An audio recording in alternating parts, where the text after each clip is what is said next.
নমস্কার, আমি কিভাবে আজকে করতে চলেছি বাটার দিয়ে পরোটা। দেখুন কী কী লাগছে।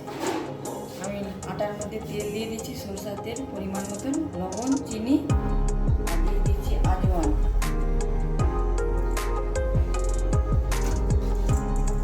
এটাকে মাখিয়ে এবার আটা মাখি।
আমার আটা মাখা হয়ে গেছে, এবার লেচি কাটবো।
হয়ে গেছে আমার পরোটা, বাঁধাকপির তরকারি, মটরশুঁটি দিয়ে আলু, বাটার আছে সঙ্গে আছে মিষ্টি।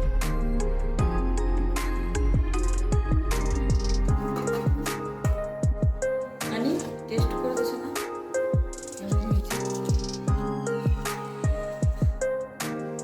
আমি এটা দিয়ে খাচ্ছি।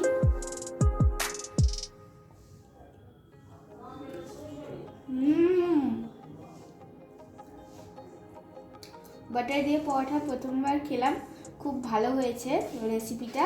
আপনাদের যদি ভালো লেগে থাকে তাহলে অবশ্যই ভিডিওটাকে একটি লাইক করে দেবেন, আমাদের চ্যানেলটাকে সাবস্ক্রাইব করে দেবেন, ভিডিওটাকে শেয়ার করবেন। আজকের জন্য এইটুকুই, টাটা।